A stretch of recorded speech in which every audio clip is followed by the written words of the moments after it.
it's Andrea, the South African girl living in Canada. Welcome back. Today I'm chatting to Vincent Heys and we're talking about life insurance. How are you, Vincent? Andrea, well, thank you so much. Good. Are you enjoying the summer? Oh yes, it's brilliant. I love summer. Oh, me too. Me too. I just wish it can be like a month longer. I know. I was thinking exactly the same thing, and I think this year I'm just not yet ready for winter. No, it's another month ago. I know. Please. Okay. All right. So let's get into it. Let's talk a little bit about life insurance. I get a lot of questions that come to me, and I know Vincent as well. People either immigrating or people in Canada looking for life insurance. So let's talk about why life insurance. Andrea, I think the first thing is just to, for us to understand why we need it and where it came from. So the first contract was really signed by ship owners. When they send their ships across the Atlantic and Indian Ocean, the owner said, listen, I can't afford to take all the risk. So they really started drafting agreements where other people could come in and share that risk. And so insurance is really a pooling of risk. And so life insurance has also been around for centuries. I think the first one dated back to the Roman Empire, for example. So the benefit for us really is that, back then it was for really important people that had life insurance. Okay. So like the top of the elite. But nowadays, obviously, anyone can buy life insurance and it's really commercialized. Life insurance really came into the forefront with the Industrial Revolution.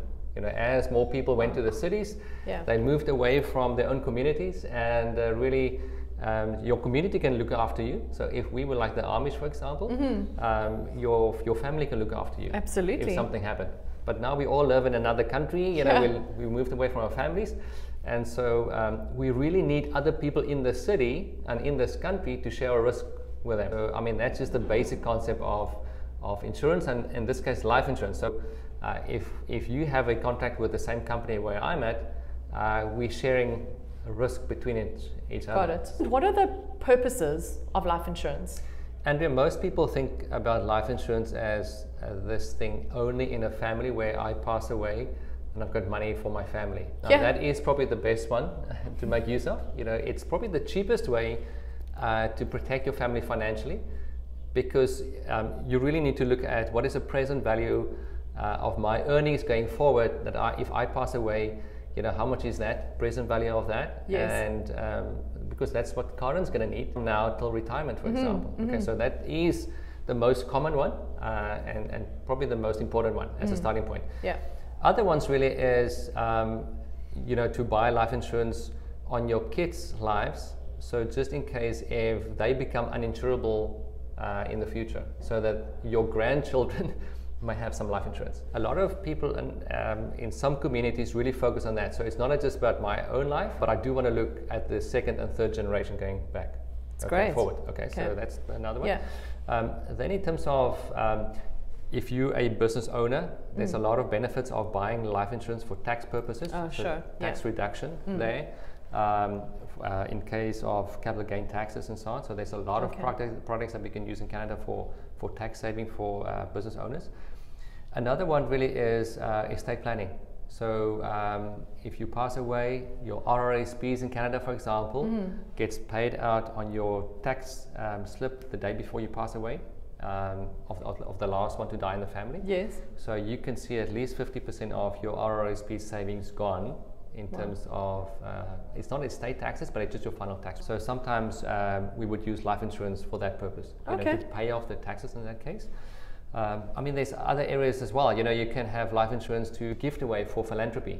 So instead of me donating $1 million to a charity of my choice, I can buy a life insurance product on my own name to people that want to donate it to, and I get a tax benefit on the premiums.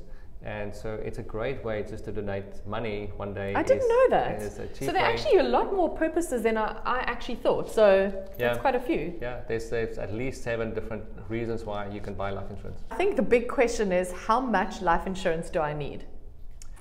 So Andrea, if we focus on just the first purpose of life insurance, and that's for family, so let's leave the other reasons out for now, because that's a bit more complicated. People can go to wellstack.ca and just do the dashboard there, and it's an easy calculation, so they can follow through in terms of how much life insurance they need in the family. But if we can just kind of talk through that quickly, first of all, we really encourage people to, if one spouse passes away, to pay off the debt. Okay, so that's your mortgage, it's debt on a car, for example. So just to clear the debt, that's the first one, because death in the family is anyway so traumatic. Yes. And we don't want to have the financial pressure as well. Okay. Then it's really a role play. If I pass away, how much money does Cara need on a monthly basis till she gets to retirement age? Yeah. And vice versa, if she passes away, how much do I need? So it's actually not that difficult to work it out. So if I pass away, I can work out how much she needs. If you have a family of 2 breadwinners, the one could say, if I pass away, then my wife needs someone to look after the kids. Yeah. So there's a nanny that needs to be paid, and you do the present value on that one. Okay. If I'm the breadwinner and Karen is not the breadwinner and my kids are out of the house, for example, if she passes away, I probably don't need that much on her life. Okay. Because the kids are out. Makes and sense. I've got enough money that I can look after. Yeah. Okay. So it's really a role play in terms of that, in terms of how much the one needs for the other. Yes. And then the other one is really if I don't have enough money for retirement. Yes. Okay. So this is an interesting one. Yeah. So you want to make sure that how much money, for example, Karen needs to live all the way till 65, or whenever we plan to retire. And then if there's a gap in our retirement plan, I also need to make sure that there's a top up on my life insurance to pay the difference for retirement. And then the fourth one is for the kids, making sure that there is enough money that she can set aside for education. Yes. For the kids. Okay. So it's really just going practically through the steps and just thinking clearly how much we need from a role play. And what I often say to clients is not to short circuit the calculation because you think it's expensive. Okay. It's not expensive. Life insurance is not expensive. So rather just do the calculation properly. Yeah. And that's what we do in WealthStack, is to make sure that we do the calculation, see what we need. You need enough but not too much. Okay, so don't over-insure. Okay, makes sense.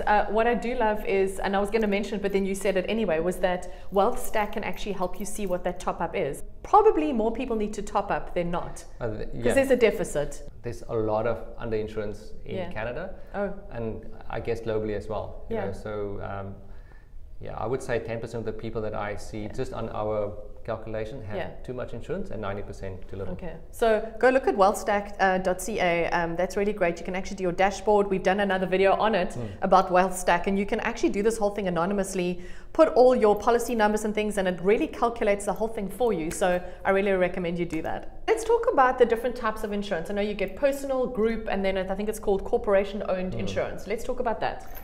Andrea, so if you work for a company, normally there's group benefits. So within that group benefit, they would normally give you basic life cover, 1 or 2 times your earnings for the year as a life cover. Okay. And then they normally offer you an optional life cover on top of that you can take out if you want to. Okay. So the basic life cover is great. The fees or the premiums on that is normally pretty low.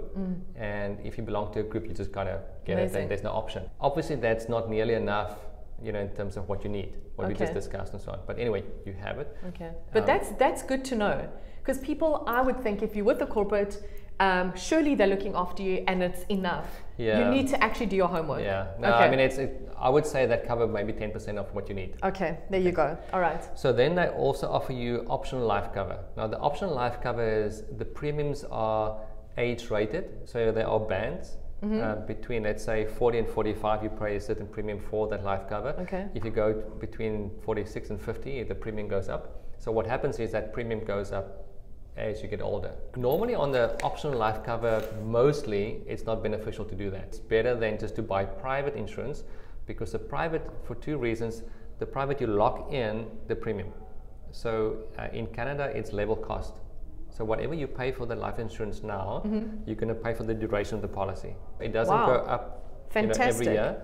So you want to lock in your insurance as quickly as possible. That's why there's so little churn in Canada, because if I shop around in 5 years from now, it's definitely going to be more expensive. Yes. Okay. In other countries, you may shop around and the life insurance is cheaper, kind of thing. But here, you buy it and the people just keep it for 10 or 20 years or for life, because you're locked in. A final point on the optional life cover: remember that with cover within the company, you don't take it with you when you leave. With your private insurance, you take with you. Okay. So those are the differences between private. So we normally obviously want to take the basic, what the company offers you, and it's important for people to, when they sign the agreement with companies, to make sure what they get. And then private insurance, rather to have the private top-up insurance as opposed to the optional life cover from companies. Then on the corporately owned one, which is very different because that's really, in Canada, we normally talk about a owner-operator. So that really means, someone that owns the business. So the owner-operator of that company would say, listen, I want to save money within the corporation, and there are great life products available where there's savings included in the life insurance to rather save in the corporation, or they want to use life insurance to reduce tax one day within the life insurance. So that's a different kind of environment, but it's still important to know that life insurance is owned by the corporation, and the beneficiary of the life insurance contract is the corporation and not the individual. So I think just one more thing I want to ask you on that point was, if you have people coming over, immigrating, and they're starting their own business, small to medium-sized businesses, that would apply to them. Exactly. Yeah. So it's tax beneficial because I can. In my case, for example, I've got my own corporation. My life insurance and critical illness is owned by my corporation.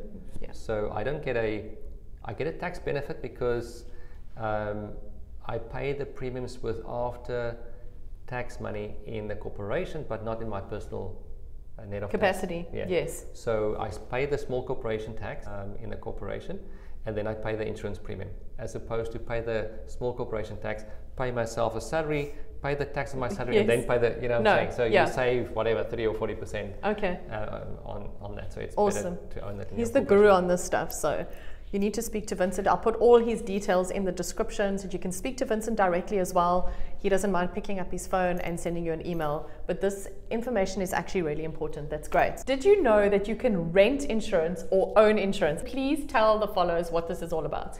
Well, it's not really renting, but the concept is very similar. Okay. So in terms of, I can either rent insurance, so that means that I buy insurance for 10 or 20 years. So the insurance company will cover my life for that period.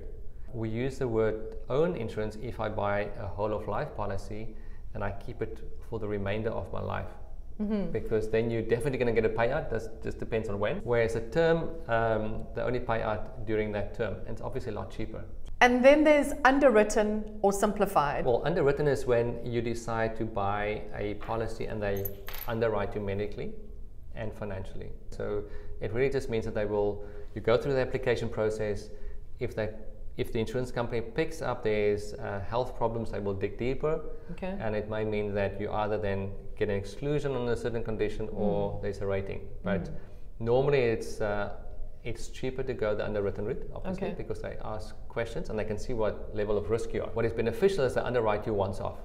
They underwrite you in the beginning when you take out the policy, and they don't underwrite you later on again. A simplified one is often when you can buy insurance very simplified through the internet, for example, but then there's no underwriting questions. It's obviously more expensive. Okay, so let's say you can just buy $100,000 of life cover without any questions asked. It just means that they decide they're not going to ask you medical questions, and because they can't ask you the questions, they don't know what they're going to buffer. Yeah, they're going to put fat into that for sure. Yeah, so makes sense. I mean, that's why sometimes you can buy life insurance quickly, but just be careful that it's sometimes loaded because they don't know the risk. So in terms of life insurance, I think the best thing from somebody that does this every day, this is your thing, what are your tips that you can give us? So for people that's buying a house in Canada, it's normally not beneficial to buy the mortgage insurance because the mortgage insurance is owned by the bank. It's not owned by you privately. The value of the mortgage insurance also goes down as the value of the mortgage goes down, but it's not always reflected in the premium. So it's better just to have your own private insurance that you can keep when the mortgage is paid off, for example. But it's in your life, and you can decide what you want to do with the money. So you own it as opposed to the bank. Perfect. Okay, so it's cheaper. So yeah, that's one.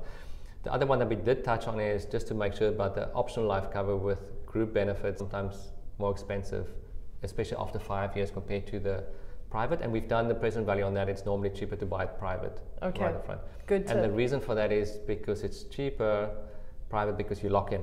The quicker you buy it, you lock in the pricing. Perfect. The one is also for people coming over from overseas, move to Canada. Yeah. In our case, South Africans. I would say just keep your insurance in South Africa until you get the formal go-ahead for insurance in Canada. Okay. And making sure there's enough, and then cancel it. Okay. Good point. In South Africa, just don't cancel your policies too quickly in South Africa.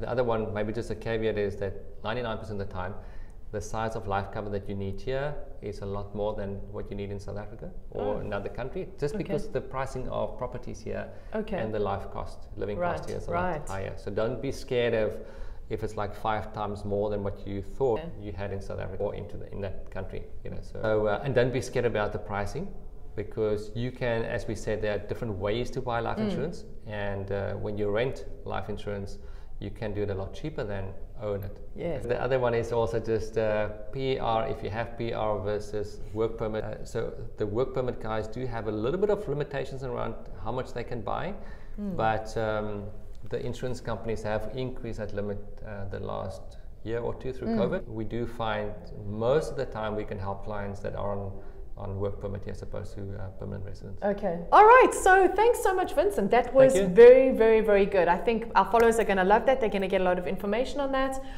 This is not the last conversation we're having. We're going to do a couple more videos to give you some more insight into your financial health and wealth.